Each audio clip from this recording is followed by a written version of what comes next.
이 시간 우리의 찬양을 기뻐 받으시고 우리의 기도에 귀를 기울이사 응답 주신 것 진심으로 감사합니다. 믿음으로 기쁨으로 겸손함으로 귀한 시간 주의 말씀 받기를 원하오니 올도리게 말씀을 베풀어 주시고 들은 말씀이 깨달아지도록 지혜와 지식으로 함께 하시고 성령으로 함께하여 주옵소서. 듣고 우리의 믿음이 날마다 성숙해 가도록 인도해 주시고 마지막 시대에 믿음의 사람으로 주 앞에 쓰임받는 삶을 살아가도록 역사해 주옵소서. 말씀 듣다가 주의 음성 들음으로 문제 해결받게 도와주시고 말씀 듣다가 모든 질병도 치유되는 기적도 경험하게 도와주옵소서. 종의 입술도 곧 붙드시고 말씀 바르게 전하도록 성령 충만케 하여 주옵소서. 성령의 도구로만 써주시기를 원하옵고 예수님 이름으로 기도합나이다. 아멘. 네, 감사합니다. 오늘 또 주의 거룩한 날 우리 주님 전에 나오셔서 주님 예배하시고 또 이번 한 주간 시작하신 전 중에 이번 주도 승리하시고 또 형통하시고 또 강건하시기를 주님으로 축원합니다. 우리 옆 사람 보시면서 또 한번 인사 한번 나누십시다. 집사님, 성도님 사랑하고 축복합니다. 참 오랜만에 뵙는 것 같습니다. 잘 사셨습니까? 앞으로 더 잘 사시기를 바라겠습니다.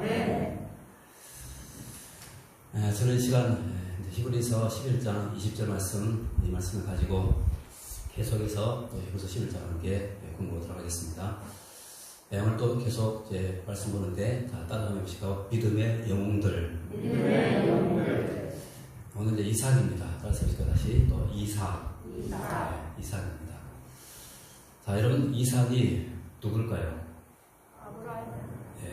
자, 이삭의 아버지가 누구죠? 아브라함. 그럼 이삭의 아들이 누굽니까? 에서와 야곱이죠. 자, 그런데 그 이삭의 삶을 아브라함과 그리고 그의 아들 야곱과 비교해서 보면 상당히 평범하다는 것을 볼 수가 있어요. 성경을 읽어보시면 이삭이 한 일은 딱 하나 있습니다. 그게 뭔지 아십니까? 우물만 팠습니다. 우물만 팠어요. 이것이 이삭이 했던 일의 전부입니다. 자, 그러면 이런 평범한 삶을 살았던 이삭의 믿음 도대체 어디에 있을까? 오늘 히브리서 기자는 그가 죽기 직전에 자녀들을 축복하는 그 장면에서 바로 이 이삭의 믿음을 찾고 있더라는 겁니다. 자, 그럼 다시 말씀 또 주목해 보십시오. 20절 말씀 같이 한번 보겠습니다. 시작. 이스라엘에 대하여 자, 믿음으로 이삭은 장차 이스라엘에 대하여 야곱과 에서를 축복했다. 그래서 그러니까 히브리서 기자는 지금 이삭의 믿음을 지금 어디서 찾고 있냐면 다른 곳에서 찾는 것이 아니라 마지막 죽음을 앞두고 자녀들을 축복하는 이 장면 속에 믿음이 있었다고 말하고 있습니다. 자, 그러면 죽기 직전에 자녀들을 축복하는 이 장면 속에 나타난 이삭의 믿음 도대체 무엇인가 잠깐 살펴보고 결론 나누겠습니다. 오늘 말씀도 세 가지로 정리하도록 하겠습니다. 먼저 첫 번째는요, 따라서 한번 봅시다요. 하나님의 뜻을 받아들이는 믿음. 자, 첫 번째는 하나님의 뜻을 받아들이는 믿음입니다. 자, 그런데 오늘 말씀 20절 말씀을 다시 한번 보시면요, 자, 어떻게 기록되는가 다시 한번 보십시오. 자, 20절. 자, 믿음으로 이삭은 장차 있을 일에 대하여 야곱과 에서를 축복했다. 지금 단순하게 히브리서 11장 20절 말씀에서는 믿음으로 이삭이 야곱과 에서를 축복했다. 이렇게 기록되어 있습니다. 자, 그런데 오리지널 기사 창세기 기록되어 있죠. 근데 창세기로 가서 보시면 자, 믿음으로 지금 이삭이 야곱과 에서를 축복하려고 했던 것이 아닙니다. 자, 그러면 누구를 먼저 축복하려고 했을까요? 에서입니다.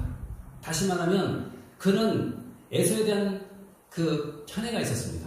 그래서 에서에게만 지금 축복을 하려고 했다는 겁니다. 자, 그러면 지금 이삭이 자기 아들 둘 가운데서 에서에게만 축복하려고 하는 것, 이것이 하나님의 뜻일까요? 아닐까요?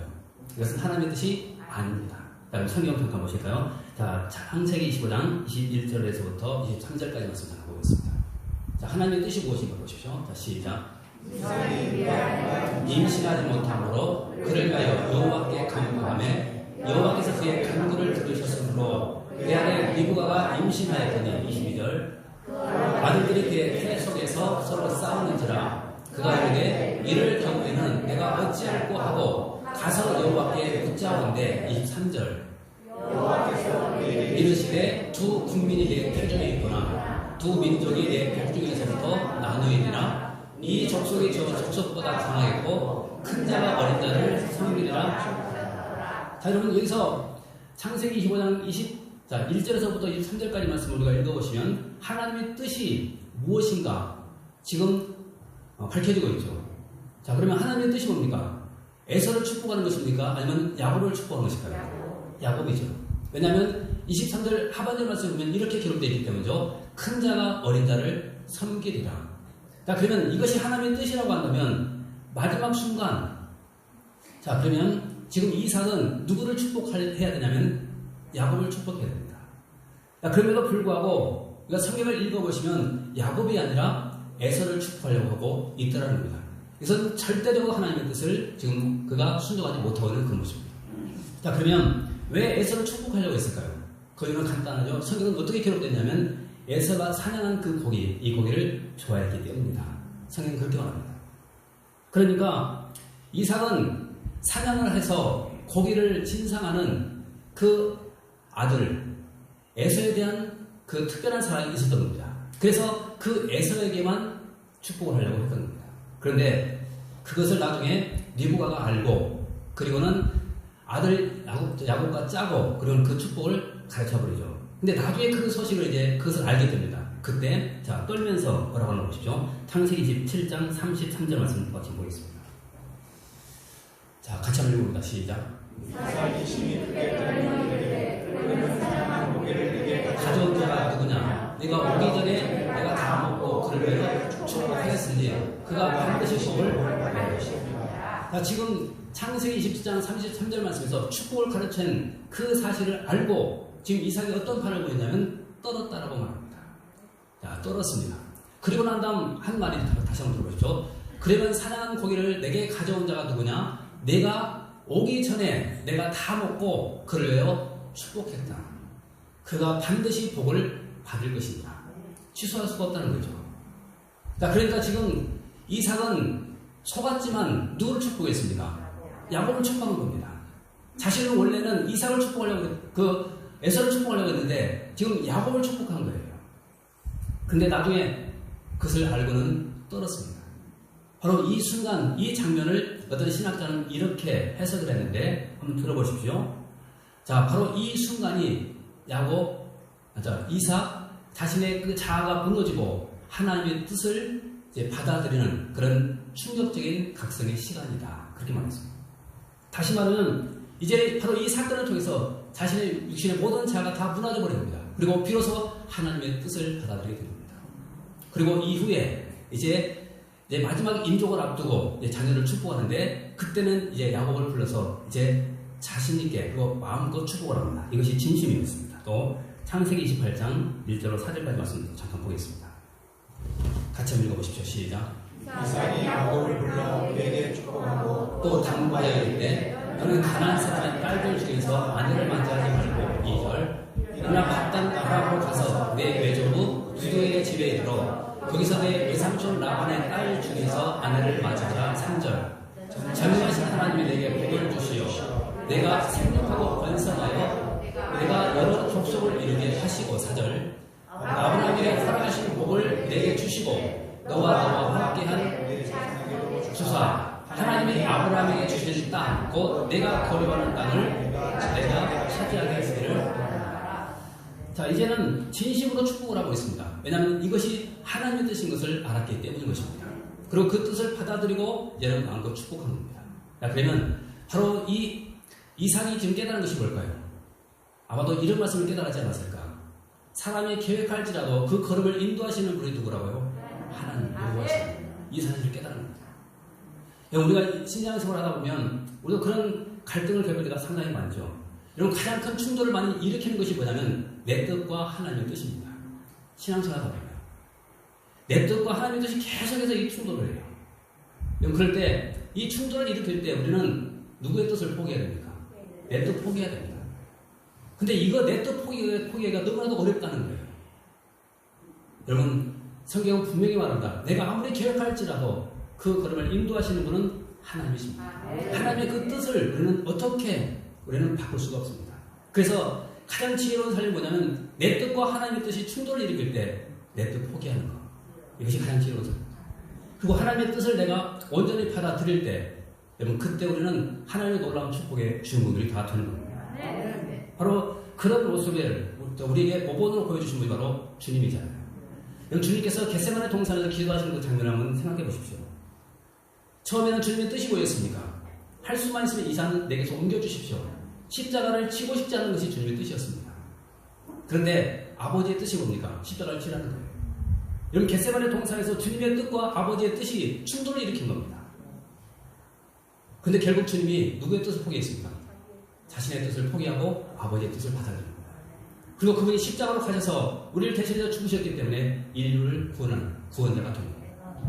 그래서 여러분 우리는 어떤 일이 있어도 내 뜻 가지고 내 뜻 고집하고 인생을 사는 것이 아니라 내 뜻 포기하고 하나님의 뜻을 따르는 겁니다. 가장 지혜로운 인생이고 여기에 승리의 비밀이 있는 것입니다. 우리 옆 사람 보시면서 고민해 주십시오. 집전성님 내 뜻 포기하고 하나님의 뜻만 따릅시다. 그 다음에 또 두 번째입니다. 따라서 하실까요? 하나님의 약속을 받아들이는 믿음.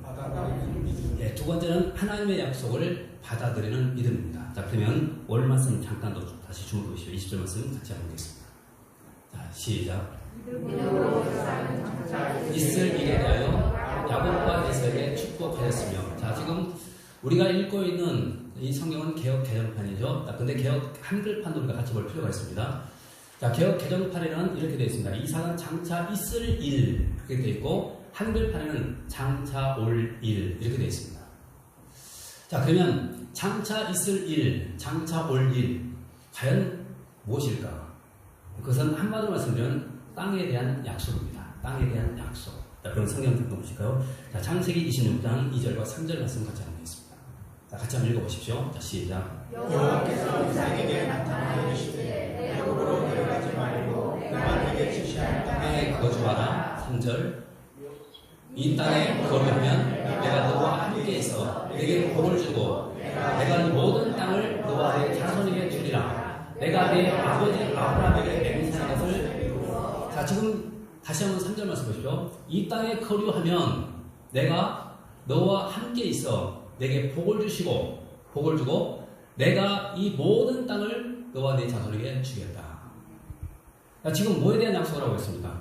땅에 대한 약속을 하고 있는 거예요. 자, 그런데 이 약속을 받은 장소가 어디냐면 그랄지역입니다. 그랄지역. 자, 그러면 지금 이삭에게 있어서 이 약속을 받을 때 여러분 이 약속의 말씀이 이루어졌습니까? 이루어지지 않았습니까?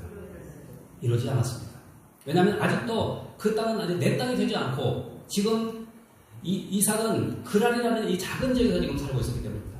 그래서 이 약속은 아직 이루어지지 않습니다. 그럼에도 불구하고 하나님의 약속이었기 때문에 그는 이 약속을 믿은 겁니다.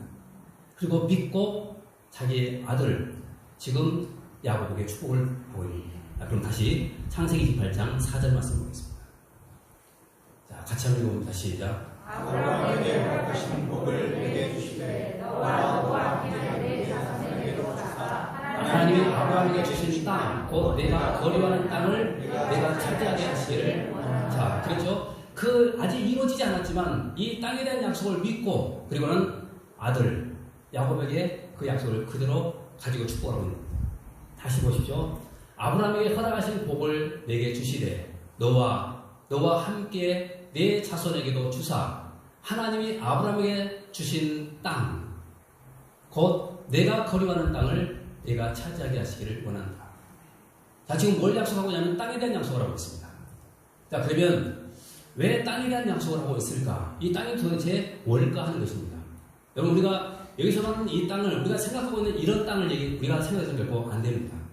이 땅은 어떤 땅인가면 상징적인 그런 의미로 접근할 필요가 있습니다. 자, 한마디로 말씀드리면 하나님의 뜻을 펼치는 장소, 그것이 바로 땅이라는 겁니다. 땅.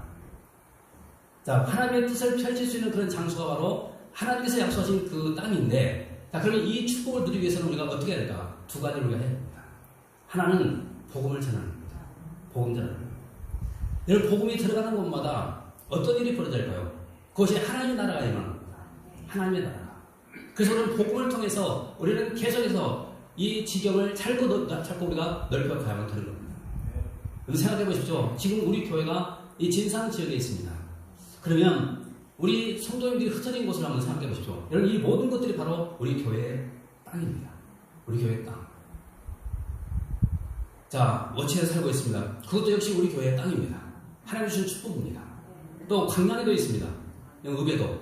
그것도 역시 하나님께서 우리에게 주신 축복의 땅입니다. 시도 마찬가지입니다.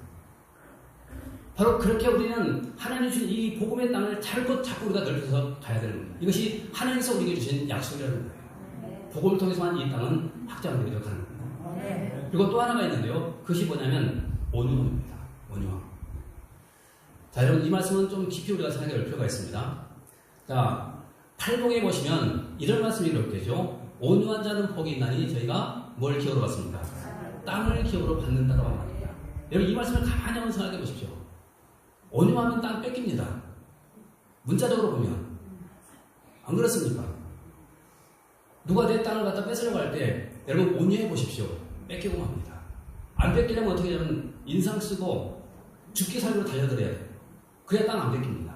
그런데 성경은 이상하게도 뭐라고 하냐면 온유해야지만 땅을 차지한다 이렇게 말하고 있습니다. 어떤 의미가 있을까요? 저는 여기에 이 말씀에 대한 그 답을 얼마 전에 제가 어떤 목사님의 그 강의를 들으면서 제가 찾았는데요. 참 의미 있다고 저는 생각을 해요. 그래서 한번 여러분들과 함께 나누기를 원합니다. 한번 생각해 보십시오. 자, 두 종류의 사람이 있습니다. 온유한 사람이고 온유하지 못한 사람이 있습니다. 자, 온유한 사람에게는 원수가 있을까요? 없을까요? 없죠. 자, 그럼 온유하지 못한 사람은 반드시 원수 있을까요? 없을까요? 있죠. 그럼 생각해 보십시오. 자, 우리가 교회당의 문을 열고 먼저 온유하지 못한 사람이 교회당에 딱 들어온다고 생각해 보십시오. 그러면 그 교회당 안에 원수가 있습니다. 이쪽에 있든 저쪽에 있든 분명히 원수가 앉아 있어요. 그러면 그 사람이 원수가 앉아 있는 그쪽을 갈까요? 말까요? 안 가죠. 반대쪽으로 가죠. 이거 뻔한 것 아닙니까? 그러면 생각해 보십시오. 그러면 그 사람이 원수가 있는 그쪽을 안 가는 거예요. 안 가면 그 무슨 말입니까? 그곳을 그 땅을 잃어버린 거예요. 이 땅. 왜냐하면 그쪽을 잃어버린 겁니다. 그래서 내가 온유하지 못한 그런 상태에서 예배당에 들어왔을 때 바로 미운 사람 원수가 있는 그곳은 내가 가지 않기 때문에 그 땅을 내가 잃어버리는 그런 땅이 되고 갑니다. 내가 앉아있는 곳, 이곳만 나의 땅이 돼요. 그러나 온유한 사람이 예배당에 문을 열고 들어온다고 생각해 보십시오. 원수가 없죠. 그러면 그 사람은 어디든지 자유롭게 다 앉을 수가 있는 거예요. 그 사람에게 이 모든 것이 다 자기의 땅이라는 겁니다. 그런 의미에서 이 온유한 자가 땅을 기업으로 받는다. 그렇게 우리에게 말씀드리고 있는 거예요. 그래서 오늘 우리가 하나님 앞에 온유한 자가 돼서 그렇게 땅을 기업으로 누리면서 우리가 인생을 살아가는 겁니다. 그래서 성경은 그것이 축복이라고 말해요. 여러분 온유해 주십시오. 그러면 우리는 원수도 없고 모든 땅이 바로 나의 땅이 되는 겁니다. 우리 옆 사람을 보십시오 그러니 우리 온유함으로 땅을 기업으로 받으십시다. 그러니까 오늘 지금 이삭이 자기 아들 야곱에게 지금 땅을 지금 약속으로 축복하고 있는 바로 그 이유가 바로 여기 있는 겁니다. 하나는 바로 하나님의 뜻을 펼칠 수 있는 그런 무대로서 우리에게 주시는 땅인데 복음을 통해서는 그 무대를 우리가 얻을 수가 있고 또 하나는 온유함으로 그 땅을 내가 얻을 수가 있다는 거죠. 이렇게 하나님의 그 주신 기업을 잘 가꾸시고 나라도 확장시켜서 또 크게 쓰임받는 하나님의 종들 되시기를 좀 축원합니다. 그다음 또 세 번째입니다. 따라서 보실까요? 하나님의 축복을 받아들이는 믿음. 자, 하나님의 축복을 받아들이는 믿음입니다. 자, 이 말씀을 살펴보기 전에 한 가지만 더 말씀드리고 싶은데요. 지금 우리가 올해 계획했던 것이 뭐였냐면 해외 선교지에 교회를 세우려고 했던 것이죠. 근데 갑자기 코로나19가 터지는 바람에 우리가 그 일을 잘 하지 못했습니다. 저는 그 이유가 좀 더 준비하라고. 그러니까 이것이 첫 번째로 우리가 하는 그런 일이기 때문에 또 더 많은 준비가 필요합니다. 준비할 수 있는 기회를 하나님께서 우리에게 주신 것이라고 저는 생각을 합니다. 근데 우리가 이 사역을 끝까지 감당해야 될 이유가 뭐냐면 제가 아까 조금 전에도 말씀드렸죠. 바로 그것을 통해서 우리의 교회 다시 말하면 하나님의 그 땅을 자꾸 넓혀 가야 된다는 겁니다. 그래서 여러분 우리가 이 모든 일에 함께 협력해야 되고 여러분 이 일이 잘 마무리가 되도록 기도해 주셔야 됩니다. 끝까지 여러분 협력해 주시고 잘 아름다운 또 작품으로 하나님께 영광 돌리는 그런 저와 되시기를 바라겠습니다. 하나님의 축복 다시 한번 오늘 20절 말씀 보십시오. 같이 한번 읽어보겠습니다. 시작. 믿음으로 이삭은 장차 있을 일에 대하여 야곱과 에서에게 축복하였으며 자, 믿음으로 이삭은 장차 있을 일에 대하여 야곱과 에서에게 축복했다. 그러죠? 자, 축복했습니다. 자, 뭘 축복했을까요? 이것을 또 오리지널 기사로 가서 잠깐 봐야 되는데요. 자, 요약하면 두 가지 축복을 합니다. 자, 다시 창세기 26장 4절 말씀까지 한번 보겠습니다. 창세기 26장 4절입니다. 같이 한번 읽어보겠습니다. 자, 시작. 내 자손을 하늘의 별과 같이 번성하게 하며 이 모든 땅을 내 자손에게 주리니 내 자손으로 말미암아 천하 만민이 복을 받으리라. 자, 창세기 26장 4절 말씀에 지금 두 가지를 축복하고 있죠. 다시 첫 번째 축복이 뭡니까? 내 자손을 하늘의 별과 같이 번성하게 하고, 그 다음에 또 이 모든 땅을 내 자손에게 주리니 내 자손으로 말미암아 천하 만민이 복을 받으리라. 자, 지금 두 가지 축복이죠. 하나는 후손이 번성하게 된다는 것, 그리고 또 하나는 천하 만민이 내 자손으로 말미암아 복을 받는다는 것. 자, 여러분, 이 말씀을 받을 때 말씀이 이루어졌을까요? 안 이루어졌을까요? 이루어지지 않았죠. 아직까지는 이루어지지 않는 그런 하나님의 약속의 말씀입니다. 자, 그러면 지금 우리가 살고 있는 이 시점에서 이 말씀을 봤을 때 여러분, 하나님께서 그 이삭에게 주신 축복, 야곱에게 주신 이 축복의 말씀이 이루어졌을까요? 이루어지지 않았을까요? 이루어졌습니다. 네, 바로 오늘 우리가 하나님의 약속이 이루어진 증거입니다. 아멘. 보십시오. 우리는 아브라함의 자손입니다. 아브라함의 자손이라는 말은 이삭의 자손도 되고 야곱의 자손도 된다는 거예요. 그러면 지금 하늘의 별과 같이 내 자손이 많이 번성하게 된다고 말하고 있죠. 그 말씀대로 오늘 우리가 아브라함의 자손이 돼서 그 축복의 지금 중복이 되고 있다는 겁니다. 우리가 바로 그 증거입니다.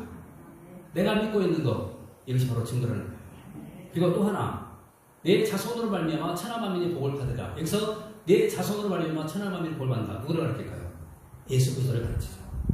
예수 그리스도. 그러면 예수 그리스도의 십자가의 그 죽으심을 통해서 천하 만민이 구원의 복을 받는다는 거, 여러분 이 말씀도 이루어졌을까요? 이루어지지 않았을까요? 이루어졌습니다.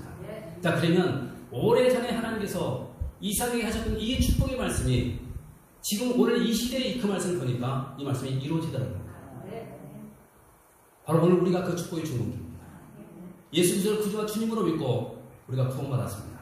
그리고 하나님의 자녀가 되었고 영적으로 아브라함의 후손이 된 겁니다. 그러면 오늘 우리 모두가 바로 그 일에 증인이 됩니다. 자, 그러면 이렇게 우리가 하나님 옆에 축복을 받는 그런 사람들 아니겠습니까? 자, 축복을 받는 것이 확실하다고 한다면 우리는 과연 어떻게 해야 될까? 이거는 간단합니다. 내가 축복을 받았으니 이 축복을 나누면서 사는 겁니다. 그럼 어떻게 나눠야 될까요? 우리는 두 가지를 통해서 우리는 분명히 축복을 누렸습니다. 하나는 예수 그리스도 그분을 구주와 주님으로 믿고 구원받았습니다. 또 하나는 믿는 순간 우리는 누구의 자녀가 됐죠? 아브라함의 자녀가 된 겁니다. 이 두 가지 축복을 받았습니다. 그렇다고 한다면 오늘 우리가 이 축복의 중국이 된다고 한다면 아직도 구원의 축복을 누리지 못하는 사람들에게 복음 전하고 아직도 아브라함의 자녀가 되는 이 축복을 누리지 못하는 그런 자들에게 아브라함의 자녀가 되는 그 축복을 우리가 함께 축복하면서 살아가는 겁니다. 이것이 우리에게 주신 사명입니다. 오늘 이 말씀 간단하지만 이 말씀 가운데 들어있는 그 말씀의 그 깊이는 상당히 중요합니다. 깊습니다. 여러분 이 말씀 꼭 기억하시면서 남은 생에 하나님의 축복된 도구로 아낌없이 쓰임받으시고 또 주님께 인정받고 칭찬받고 그리고 이 축복을 누리면서 복되게 사는 그런 저와 되시기를 축원합니다.